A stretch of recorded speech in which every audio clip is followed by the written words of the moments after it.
आस्था, तुम तो हमें पोता देने वाली थी ना। दो लड़कियां दी हैं तूने, इस बार लड़का होना ही चाहिए। जब दहेज देने की बात आएगी ना तो कमर टूट जाएगी। जानते नहीं ये गैर कानूनी है। इस प्रॉब्लम का इलाज है मेरे पास।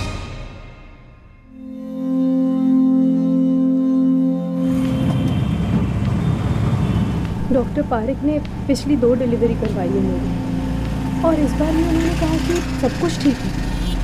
फिर हम दूसरे डॉक्टर के पास क्यों जा रहे हैं? दूसरे डॉक्टर के पास जाने में हर्ज भी क्या है? हाँ? और जो कर रहा हूँ तुम दोनों की भलाई के लिए ही तो कर रहा हूँ।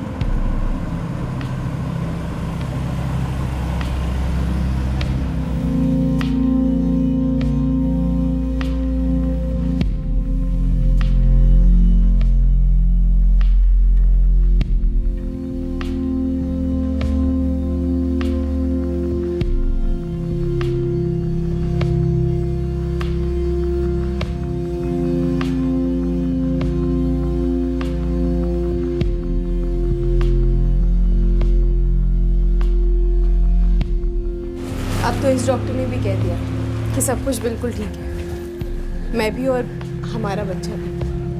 अब तो आपको तसल्ली हो गई ना?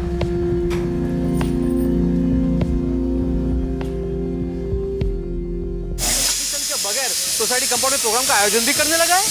सॉरी भीड़ भाई। सॉरी। देखिए भाई साहब, सोसाइटी के कुछ नियम होते हैं और नियमों के अनुसार सोसाइटी का कोई भी सदस्य सेक्रेटरी के परमिशन के बगैर सोसाइटी के कंपाउंड में कोई भी प्रोग्राम नहीं कर सकता। हाँ?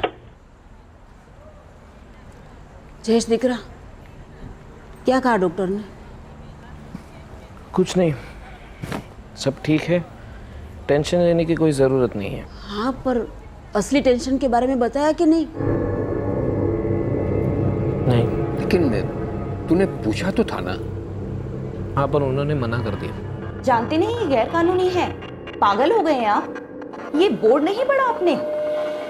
मैं नहीं बता सकती कि आपकी पत्नी की कोख में पल रहा बच्चा लड़का है कि लड़की। बा, बच्चे के बारे में जानना बहुत मुश्किल हो रहा है। इस बार सहन नहीं होगा हमसे। 2 बार मायूस हुए हैं और हम ही जानते हैं कि दोनों बार अपने मन को कैसे मनाया है, और अब नहीं।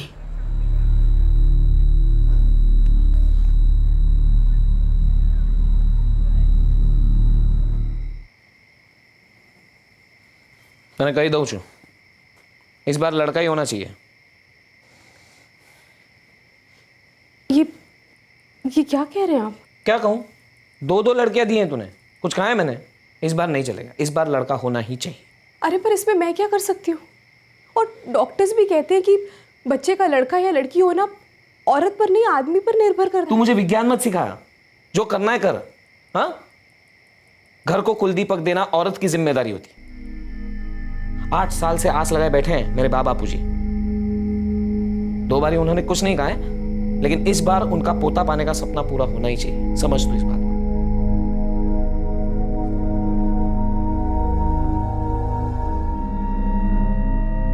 तू चिंता नहीं कर दिख रही। जहेश कुमार गुस्से में बोल गए होंगे। अगर इस बार भी लड़की हुई ना तो देखना, किंजल और हेतल की तरह उसे भी अपना लेंगे। और बेटी, इच्छा तो सभी की होती है ना बेटा पाने की। ये सब तो किस्मत की बातें हैं। पर माँ, जयेश अब पहले जैसे नहीं रहे, वो बदल गए। और अगर इस बार भी बेटी हुई ना तो पता नहीं क्या होगा। आस्था, तू रो मत, बात ठीक कह रही है। देख, अगर ऐसा कुछ हुआ ना तो जयेश कुमार तुझे कुछ नहीं कहेंगे। लड़की भी हुई तो उसे अपना लेंगे, आखिर होगी तो उनकी अपनी ही बेटी। ले ले पेंडा ले, मेरे यहाँ पोता आने वाला है। अरे तुम्हें पढ़ लियो। अरे शारदा, ले ले आ पेंडा खा। अरे कई खुशी मचित्रा। अरे मैं दादी बनने वाली हूँ, मेरे यहाँ पोता आने वाला है। पर आस्था की डिलीवरी को तो अभी टाइम है ना, अभी तो 1 महीना बाकी है। तो अभी से पेड़े क्यों बांट रही है? मुझे अभी से पता है कि लड़का ही होगा, और तू फिक्र मत कर, पोते के आने के बाद भी तुझे पेड़े खिलाऊंगी। तू खा और सबको खिला घर में। हाँ, मैं बाकी सबको बांट के आती हूँ।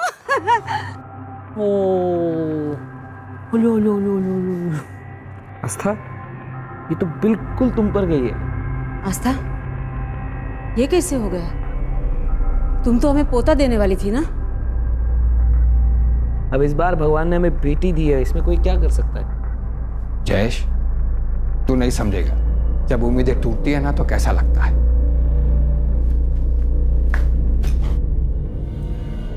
मायूस तो हुए थे वो, पर फिर भी उन्होंने मेरी बेटी को अपना लिया, शायद इस उम्मीद में कि अगली बार लड़का ही होगा। पर जब अगली बार भी लड़की हुई तो उनकी मुझसे लगाई सारी उम्मीदें टूट गई। एक प्यारा पति, ख्याल रखने वाले सास ससुर, सब बदल गए।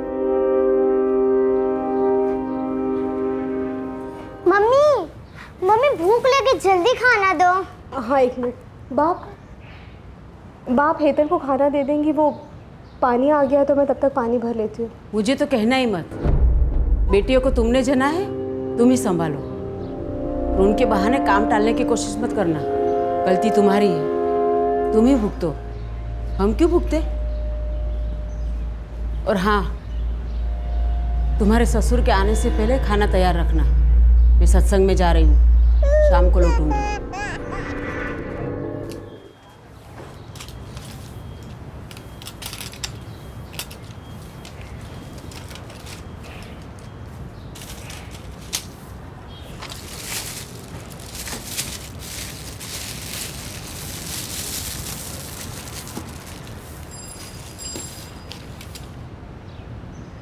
क्या हुआ जयेश भाई, इतने टेंशन में क्यों लग रहे हो? क्या कहूँ धीरज, आस्था प्रेग्नेंट है। तो इसमें टेंशन वाली कौन सी बात है? वैसे भी आप तो अनुभवी हो, पहली बार थोड़ी ना है। पिछली दोनों बार सब ठीक हुआ था ना, इस बार भी वैसा ही होगा। नहीं नहीं, इस बार वैसा नहीं होना चाहिए। मतलब मैं समझा नहीं जयेश भाई। अब समझ में आई बात, पहले बताना चाहिए था ना। आपकी इस प्रॉब्लम का इलाज है मेरे पास। क्या? एक डॉक्टर, गिरीश मिस्त्री नाम का, बहुत ही समझदार आदमी, आप जैसों की प्रॉब्लम बहुत अच्छे से समझता है। एक नया मैटरनिटी होम खुला है, VS मैटरनिटी होम, वहाँ पे डॉक्टर है वो। आप वहाँ जाके उससे मिलो, आपकी सारी टेंशन खत्म हो जाए।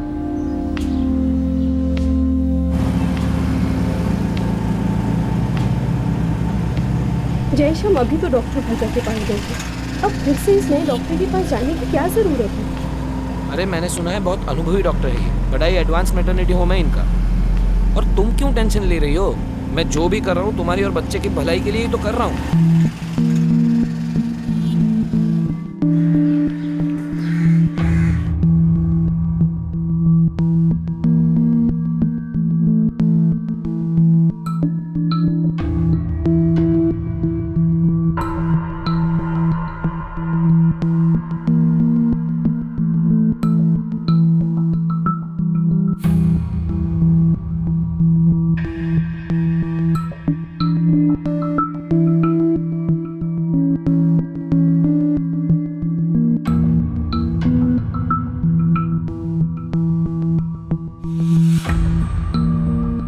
Everything is fine.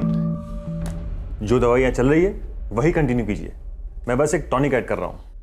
ये लीजिए। डॉक्टर, हमें पहले से ही 2 बेटियां हैं, तो इस बार हमें बेटा चाहिए। तो लड़का होगा ना? अरे लड़का हो या लड़की, ज़रूरी तो यह है कि बच्चा स्वस्थ और तंदुरुस्त हो, वजन सही रहे और माँ की सेहत अच्छी रहे। प्रेगनेंसी को 4 महीने हो चुके हैं, मतलब सोनोग्राफी में तो सब साफ साफ दिखाई देता होगा ना? हाँ हाँ बिल्कुल, मैंने आपकी वाइफ को दिखाया भी। बच्चे के हाथ, पैर, उसके मूवमेंट्स सब कुछ अच्छे हैं। मतलब आप तो सब जानते हैं। देखिए ऐसा है कि हम सब कुछ तो नहीं जानते, बस अपना काम जरूर जानते हैं।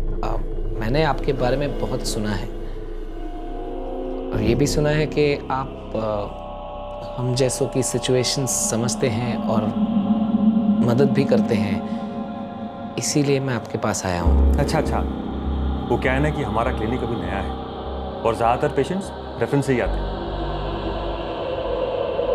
अच्छा, वो मुझे राउंड पे भी जाना था, अगर आपको कुछ और पूछना है तो आप पूछ सकते हैं। धीरज, तू तो कह रहा था बड़ा समझदार आदमी है, तो मेरी बात समझ ही नहीं रहा था वो। पता तो चला नहीं लड़का या लड़की।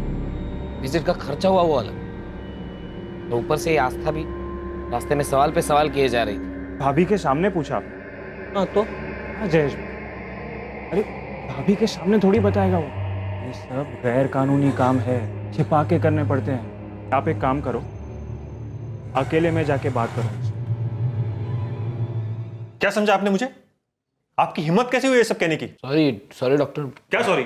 आप फार्मेसी पढ़े हो, केमिस्ट की नौकरी करते हो, आपको इतना नहीं पता कि ये काम इलीगल है?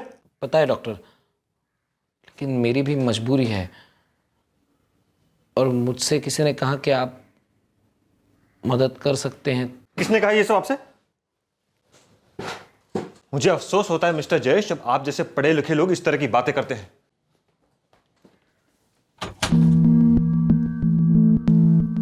किसने मेरे बारे में बताया आपको? जाने दीजिए ना डॉक्टर साहब, मुझसे गलती हो गई। गलती तो हुई है आपसे। आपको समझना चाहिए था कि इस तरह की बातें खुलेआम नहीं होती। और मिस्टर जयेश, ऐसे काम की कीमत होती है। क्या कीमत होगी? 15,000।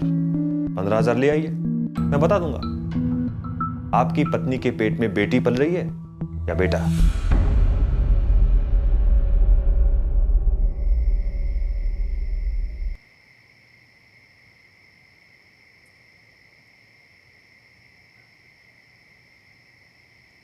$15,000 देंगे तो बताएगा लड़का है या लड़की।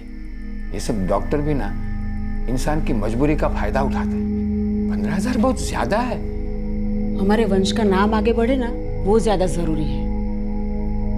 जयेश, तुम कुछ भी करके पैसों का बंदोबस्त करो। इस बार अगर लड़की हुई ना तो मैं उसका मुंह भी नहीं देखूंगी। Thank you.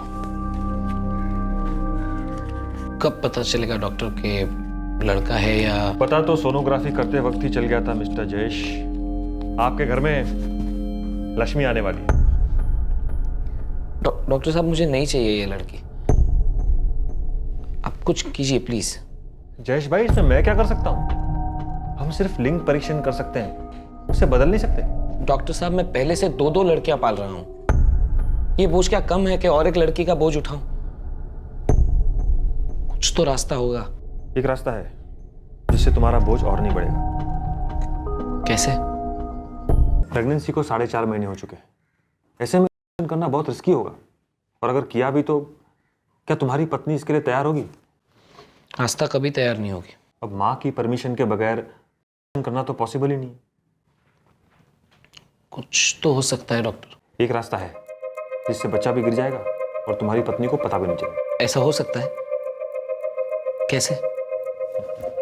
पैसे से। कितने? सिर्फ 20,000। ठीक है, मैं और 20,000 रुपयों का इंतजाम करता हूं। आप बस इस बच्ची से छुटकारा दिलवाइएगा। पैसे लेकर आओ, मैं दवा तैयार रखूंगा। 10 दिनों तक अपनी पत्नी को खिलाते रहना, और अगर सब कुछ सही रहा तो बिना ऑपरेशन के ही तुम्हारा काम हो जाएगा।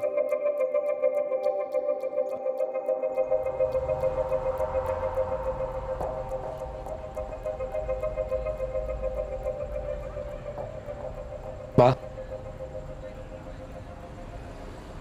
दवा है, कुछ भी करके आस्था को रोज खिलानी पड़ेगी।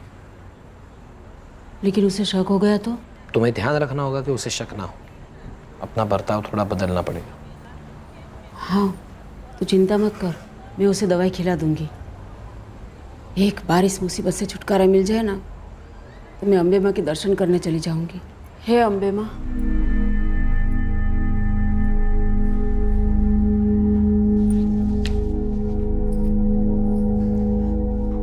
अरे अरे अरे बेटा, आटલું બધું वजन नहीं उपाड़। तुम्हारे और बच्चे के लिए अच्छा नहीं है। तुम्हारा ध्यान रखो तुम, हम है ना काम करने के लिए।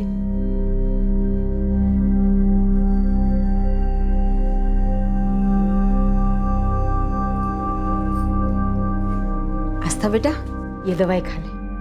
पर बाप, दवाई तो मैंने ले ली। ये खास दवाई है। वो जो मेरी सहेली है ना उषा, उसकी पहचान वाला डॉक्टर अमेरिका से डिग्री लेके आया है। उसकी बहू को डिलीवरी के वक्त यही दवाई खिलाई थी। और तुमको पता है, उसकी बहू को 4 किलो का लड़का हुआ। तू भी चाहती है ना तेरा बच्चा तंदुरुस्त हो? हाँ, तो ले ये दवाई खा ले।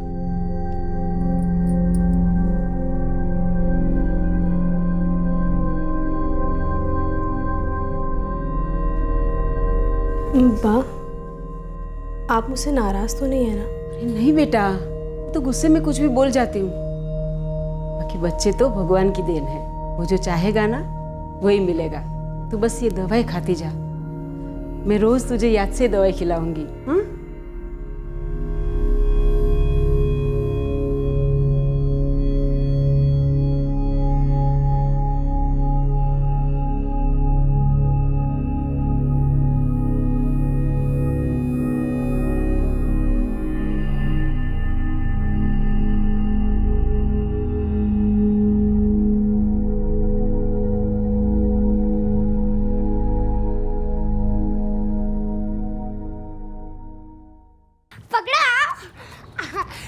ध्यान से आओ पकड़ो।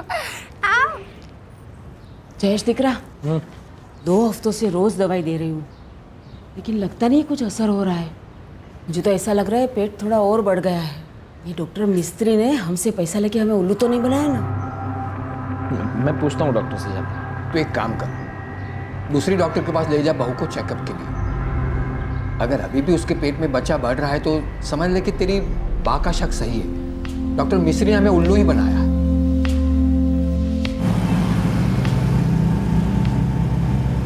मुझे कुछ समझ में नहीं आ रहा है। मेरी 2 डिलीवरी हो चुकी है और इससे पहले तो कभी ज़रूरत नहीं पड़ी इतने डॉक्टर्स के पास जाने की।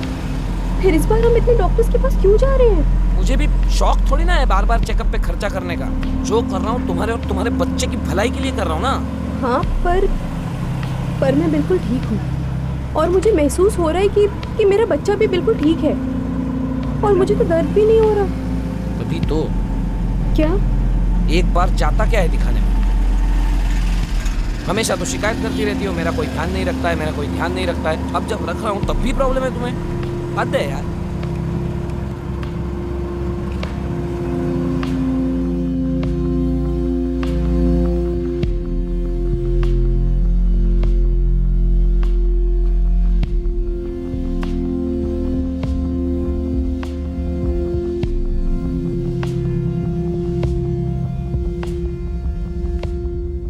बच्चा बिल्कुल ठीक है। इट्स अ हेल्दी चाइल्ड, डरने की कोई ज़रूरत नहीं है।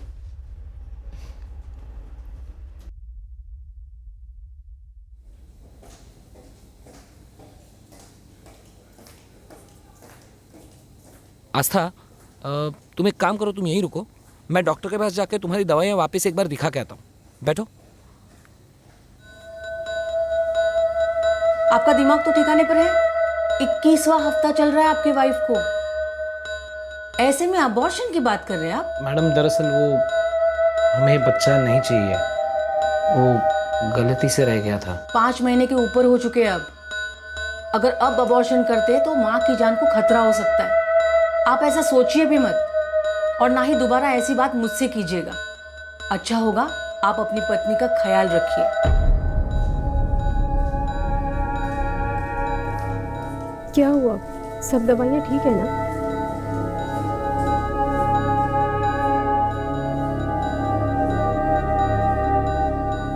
ये कौन सी दवाई दी थी आपने? बच्ची तो बढ़ते ही जा रही है। क्या फायदा हुआ आपको इतने पैसे देने का? मेरा इरादा सिर्फ तुम्हारी मदद करने का था। अब दवाई असर नहीं कर रही है तो उसमें मैं क्या कर सकता हूँ? आप बताइए डॉक्टर साहब, मैं क्या करूँ? मुझे नहीं चाहिए ये लड़की। अब कोई चारा नहीं है, ना दवा असर कर रही है ना अब सकता है। कुछ नहीं हो सकता अब।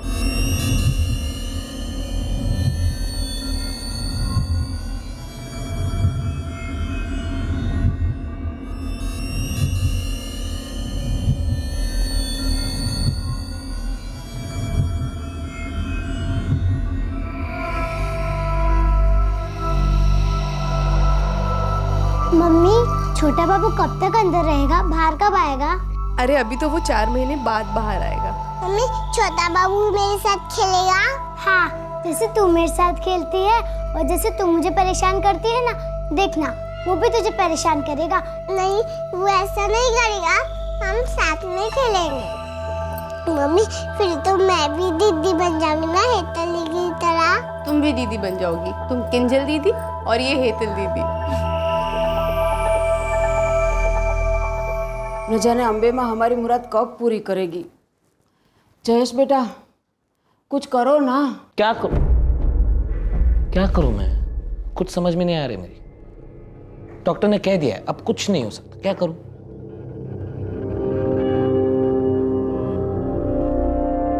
देखो, मुझे भी बुरा लगा कि उस दिन मैं तुम्हारी हेल्प नहीं कर पाया। उस दिन के बाद मैंने बहुत सोचा।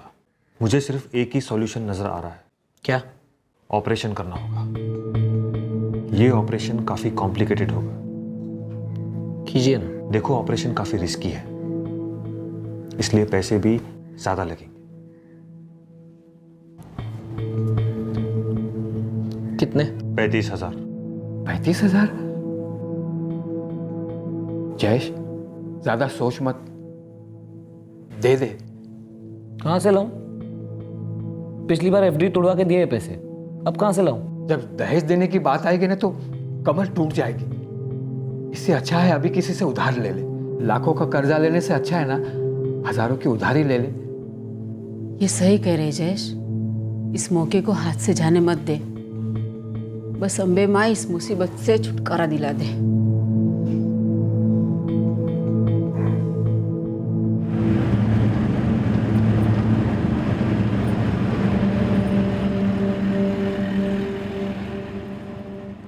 डॉक्टर ये इंजेक्शन किस लिए? कुछ नहीं, विटामिन का इंजेक्शन है। लेकिन विटामिन के लिए तो मैं दवाइयाँ ले रही हूँ, और इसके पहले की 2 प्रेगनेंसी में भी इन महीनों में मैंने कभी कोई इंजेक्शन नहीं लिया। फिर तब की बात और थी, तब आपकी उम्र भी तो कम थी। आफ्टर 30 कुछ चेंजेस आते हैं बॉडी में, तभी एक्स्ट्रा विटामिन की जरूरत पड़ती है।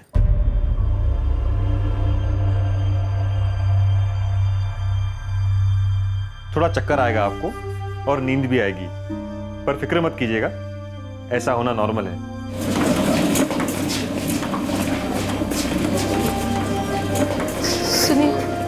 जब आस्था को ऑपरेशन थिएटर में ले जाया जा रहा था तब उसे अंदेशा हुआ कि कुछ गलत हो रहा है। वो इस बारे में जयेश से पूछना चाहती थी, लेकिन उसे इतना होश नहीं था कि वो कुछ पूछ सके, कुछ कर सके।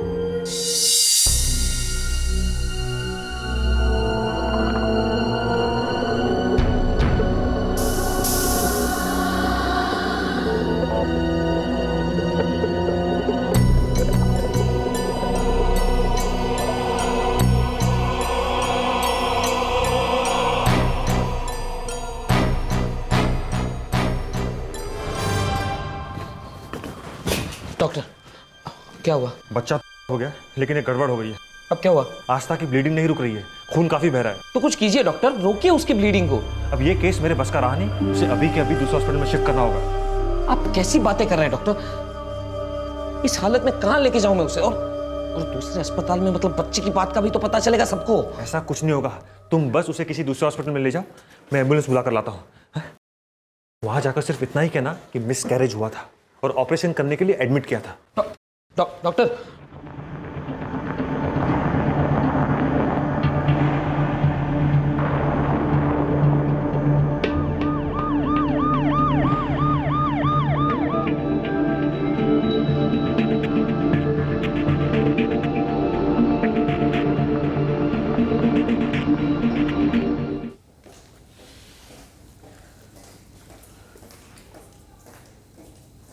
I am sorry mister Jayesh, यहाँ आने से पहले उनका काफ़ी खून बह चुका था।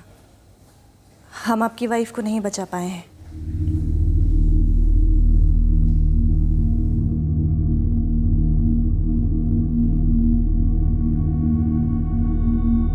हाँ जयेश, बच्चे का काम हो गया ना? हाँ बाबूजी, लेकिन आस्था। क्या हुआ आस्था को? आस्था नहीं रही। आस्था नहीं रही? ये सब बच्चा गिराने की वजह से हुआ? हाँ। ये सब गड़बड़ी की वजह से हम पर कोई मुसीबत तो नहीं आएगी ना? मेरी डॉक्टर मिस्त्री के साथ बात हो गई है,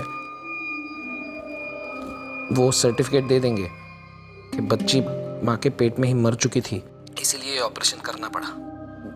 माँ की जान बचाने के लिए ये ज़रूरी था, और इस अस्पताल के डॉक्टर्स भी वही कहेंगे, क्योंकि मैंने उनसे वही कहा है। मैं आस्था के मायके वालों को खबर कर देता हूँ। क्या ये सब कैसे हो गया? क्या हुआ आस्था को? वाह, आस्था नहीं रही। वो कह रहे थे बच्चा पेट में ही मर गया, इसलिए ऑपरेशन करना पड़ा। और ऑपरेशन के दौरान ऐसा कैसे हो सकता है अंकित? मेरी रोज बातें होती थी फोन पर आस्था से। उसने तो कहा था वो बिल्कुल ठीक है, उसके सारे रिपोर्ट भी नॉर्मल थे। फिर ऐसा कोई ऑपरेशन करना था तो हमें फोन क्यों नहीं किया? हम भी पहुंच जाते हॉस्पिटल, लेकिन आस्था तो इस बात से परेशान थी कि उसके सारे रिपोर्ट नॉर्मल होने के बावजूद भी जयेश कुमार उसे बार बार अलग अलग डॉक्टर के पास लेके जाते थे चेकअप के लिए। हाँ, कहीं ऐसा तो नहीं कि वो लोग नहीं आस्था को? वह आस्था का डर शायद सही साबित हुआ है। शायद उन्हें पता चल गया था कि उसे लड़की होने वाली है, इसीलिए वो लोग ने बच्चे के साथ आस्था को। ये रही आस्था की रिपोर्ट। उसे डॉक्टर मिस्त्री के क्लिनिक से इमरजेंसी में यहाँ लाया गया था। डॉक्टर मिस्त्री ने हमें इन्फॉर्म कर दिया था कि it was a case of miscarriage, तो उन्हें तुरंत ही ऑपरेशन करना पड़ा। बट ऑपरेशन के दौरान आस्था की ब्लीडिंग रुक ही नहीं रही थी। फिर उसे यहाँ लाया गया, बट बहुत देर हो चुकी थी, हम ज़्यादा कुछ कर नहीं पाए उसे बचाने के लिए। Thank you doctor. मम्मी को क्या हुआ पापा? मम्मी छोटा बाबू लेकर घर आने वाली थी ना।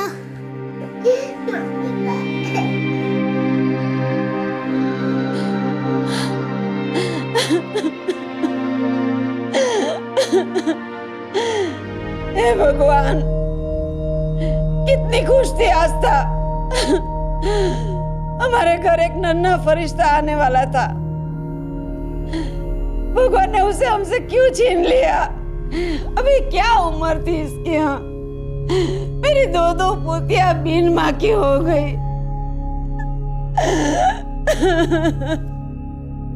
मेरी बहन की डेथ एक्सीडेंटल नहीं थी सर, उसे मार डाला गया है, और उसके पेट में पल रहे बच्चे को भी। देखो अंकित, हमारी डॉक्टर विनीता से बात हुई। उनका कहना है कि आस्था जी का मिसकैरेज हुआ था।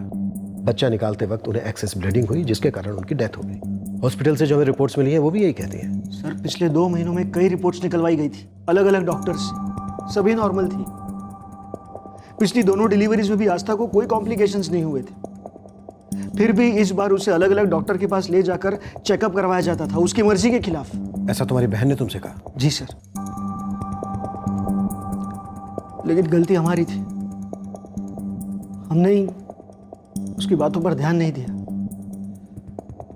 लेकिन सर, आस्था का कहना था कि उसके ससुराल वाले नहीं चाहते थे कि इस बार भी उसे फिर से लड़की हो। इस बात से भी वो बहुत परेशान थी। मुझे लगता है जरूर उन लोग को इस बात का पता चल गया होगा कि इस बार भी उसे लड़की होने वाली है, इसीलिए वो डॉक्टर के पास जाकर ये सब चेकअप करवाते थे। अंकित, हमारी डॉक्टर मिस्त्री से भी बात हुई, जिन्होंने आस्था जी का ऑपरेशन किया था, लेकिन उनका तो कुछ और ही कहना है। बच्चा कोख में ही मर चुका था इंस्पेक्टर, और प्रेगनेंसी को 21 हफ्ते हो चुके थे। ऐसे में का तो सवाल ही नहीं उठता था। माँ को बचाने के लिए बच्चे को कोख से निकालना जरूरी था। हमारे पास कोई ऑप्शन ही नहीं था। मुझे अफसोस है कि मैं उनको बचा नहीं सका। डॉक्टर विनीता ने भी हमें यही बताया कि बच्चा निकालते वक्त आस्था जी का गर्भाशय फट गया था, जिसकी वजह से एक्सेस ब्लीडिंग हुई और उनकी मौत हो गई। सर, मैंने कहा आपसे कि सभी रिपोर्ट्स नॉर्मल थे, लेकिन अलग अलग टेस्ट करवाते थे वो। आस्था को जरा भी तकलीफ नहीं थी, और एक दिन अचानक यूं ऑपरेशन करवा दिया बिना किसी को बताए। सर, ये जयेश और उसके परिवार की साजिश थी, मेरी बहन और उसके बच्चे को मारने की। ये मैं यकीन के साथ कह सकता हूं। परमार, डॉक्टर्स की रिपोर्ट से तो यही नजर आता है कि एक्सीडेंटल डेथ का केस है, लेकिन भाई कहता है कि साजिश है। बेटे की चाहत में हुआ ये सब। वैसे सर, 2 नॉर्मल डिलीवरीज के बाद भी आस्था को प्रेगनेंसी के वक्त अलग अलग डॉक्टर्स के पास चेकअप के लिए लेकर जाना, ऊपर से खुद आस्था का अपने भाई से इस बात को कहना कि उस पर बेटे के लिए दबाव था, शक तो पैदा करता है। और जिसे मिसकैरेज कहा जा रहा है, आखिर कोख में थी तो बेटी ही। तहकीकात तो बनती है परमार। वैसे भी बेटे की चाहत में बेटियों को बलि चढ़ाना हमारे देश में कोई नई बात नहीं है। मैं एक काम करता हूँ सर, मैं जयेश की फैमिली की डिटेल्स निकालता हूँ और जिन जिन डॉक्टर्स के पास उसको चेकअप के लिए लेकर गए थे उनसे भी बात करता हूँ। अगर ऐसा कुछ भी है तो सामने जरूर आएगा। अगर आस्था और उसकी बेटी किसी की पिछड़ी सोच की बलि चढ़ी है तो उन्हें इंसाफ दिलाना हमारी जिम्मेदारी है। परमार सर, डिटेल्स निकालना शुरू करो। सर।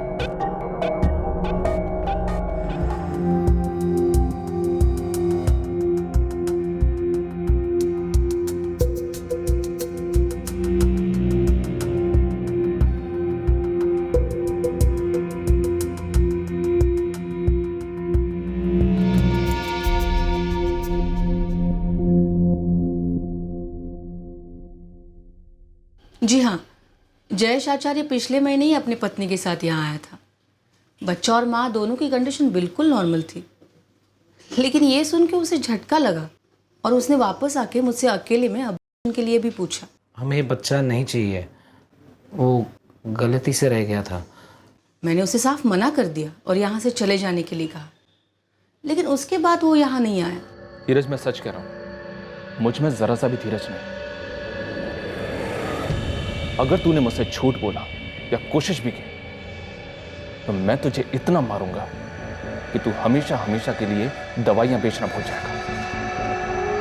पुलिस की मार से जो दर्द पैदा होगा ना तेरे शरीर के अंदर, उस दर्द को तेरी दुकान की कोई भी दवाई, कोई भी पेन किलर मिटा नहीं पाएगा। नहीं साहब, मुझे मारना मत, मैं बताता हूँ साहब। जयेश भाई ये जानना चाहते थे कि उन्हें लड़की होने वाली है या लड़का, इसीलिए मैंने ही उन्हें डॉक्टर मिस्त्री के पास भेजा। मैं जानता था कि डॉक्टर मिस्त्री पैसा लेके ये काम करते हैं। वहां जाके उन्हें पता लगा कि आस्था भाभी को लड़की होने वाली है और वो लोग नहीं चाहते थे कि लड़की हो। धीरज आया नहीं? आपको पता नहीं, धीरज भाई को तो पुलिस अपने साथ ले गई। पुलिस? हाँ, और कुछ बताया भी नहीं कि क्यों ले जा रही है। बापूजी, पुलिस धीरज तक पहुंच गई है, पक्का हम तक भी पहुंचेगी। लेकिन पुलिस को हम पर शक हुआ कैसे? ये सब अंकित और उसकी माँ का किया धरा है। अब क्या करें?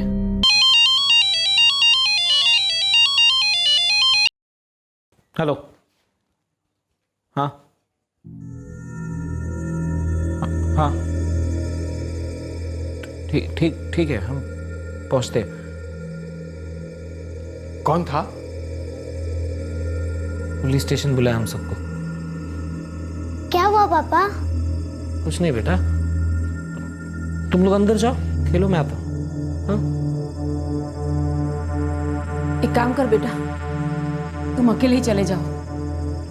वो लोग कुछ भी बोले ना तो अपनी बात पे अड़े रहना, और कहना मैंने कुछ नहीं किया है। हाँ, सही कह रहे तेरी बा। अगर हम तीनों जाएंगे तो तीनों फंसेंगे, एक दूसरे की मदद भी नहीं कर पाएंगे। झूठ है ये सब।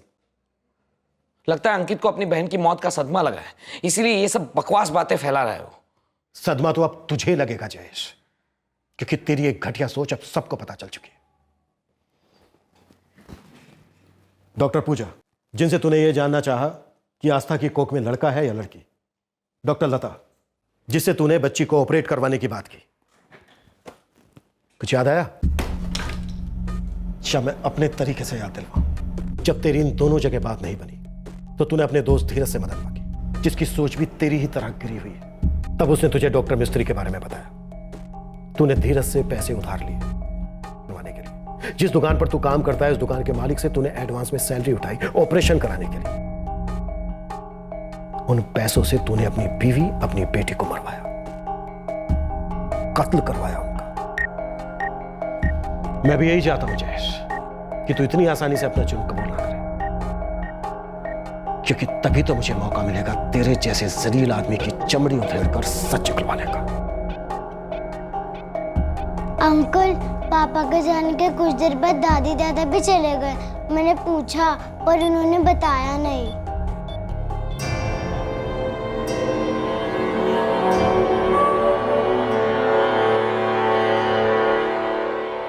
सरासर झूठ है ये। कोई मेरी इमेज खराब करने की कोशिश कर रहा है। ये बोर्ड भी लगाया है हमने, देखिए। सर, मैं ऐसा इलीगल और इनह्यूमन काम करने की सोच भी नहीं सकता। सोच तो आप ये भी नहीं सकते डॉक्टर मिस्त्री कि अगर हमने आपका ऑपरेशन किया तो आपका क्या होगा। शायद वही जो आस्था के साथ हुआ। आपकी भी ब्लीडिंग नहीं रुकेगी और इमरजेंसी में आपको दूसरे हॉस्पिटल में शिफ्ट करना पड़ सकता है। जयेश ने अपना मुंह खोल दिया है और आपकी पोल भी। चलिए, हमने अपने लॉकअप में आपके ऑपरेशन की सारी तैयारियां करके रखी है।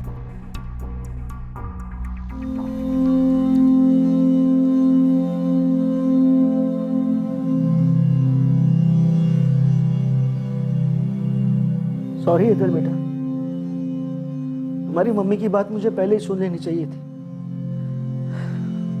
वहां अकेली हो गई थी, कोई नहीं था उसके साथ। लेकिन हमने कुछ नहीं किया उसके लिए।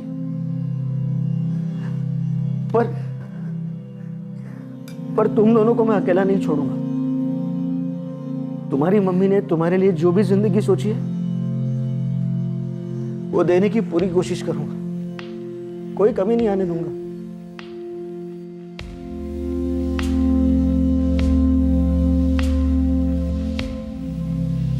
डॉक्टर मिस्त्री और जयेश दोनों इस वक्त पुलिस कस्टडी में हैं। जयेश के माता पिता अब भी फरार हैं। डॉक्टर मिस्त्री जिस मैटरनिटी होम में काम करते थे उसका रजिस्ट्रेशन कैंसिल करने की प्रक्रिया शुरू कर दी गई है। जल्द ही हॉस्पिटल सील कर दिया जाएगा। डॉक्टर मिस्त्री के स्टेटमेंट के मुताबिक हॉस्पिटल के 2 डायरेक्टर्स भी इन गैर कानूनी गतिविधियों में शामिल थे और उसमें साथ दे रहे थे। हालांकि वो दोनों डायरेक्टर्स भी इस वक्त फरार हैं। जयेश, उसके माता पिता, डॉक्टर मिस्त्री और हॉस्पिटल के संचालक, इन सभी आरोपियों पर आईपीसी की धारा 114 के तहत अपराध को बढ़ावा देने के लिए, धारा 120B के तहत आपराधिक षड्यंत्र के लिए, धारा 304 के तहत गैर इरादतन हत्या के लिए, धारा 313 के तहत बिना महिला की इजाजत के उसका गर्भपात करवाने के लिए, धारा 314 के तहत गर्भपात के प्रयास के दौरान हुई हत्या के लिए और PNDT prenatal diagnostic techniques act of 1994 की धारा 22 के तहत लिंग परीक्षण तकनीक का गलत इस्तेमाल करने के लिए बुक किया गया है। सभी फरार आरोपियों को वांटेड घोषित किया गया है। आस्था की जान बच सकती थी और उसकी कोख में पल रही बच्ची की भी, लेकिन जयेश और उसके माँ बाप की बेटे को पाने की अंधी लालसा और डॉक्टर मिस्त्री जैसे अनएथिकल प्रोफेशनल के लालच ने 2 मासूम जानों को मौत के घाट उतार दिया। ये संकुचित और घिनौनी मानसिकता हमारी सभ्यता और संस्कृति पर एक बहुत बड़ा सवालिया निशान लगाती है। जरूरत है कि इस हैवानियत को रोकने के लिए कड़े कदम उठाए जाएं। स्कूल हो या घर, दफ्तर हो या सार्वजनिक स्थल, देश के हर कोने तक सब लोगों तक ये बात पहुंचाई जाए कि कन्या भ्रूण हत्या एक अपराध है और इसे कतई बर्दाश्त नहीं किया जाएगा। लड़का हो या लड़की, दोनों एक समान है। इस बात को सिर्फ मानने की ही नहीं बल्कि अमल में लाने की जरूरत है। आपसे फिर मुलाकात होगी अगले एपिसोड में एक और नए केस के साथ। तब तक सतर्क रहें, सुरक्षित रहें और देखते रहें क्राइम पेट्रोल सतर्क। सबक एक को, सीख हम सबको। जय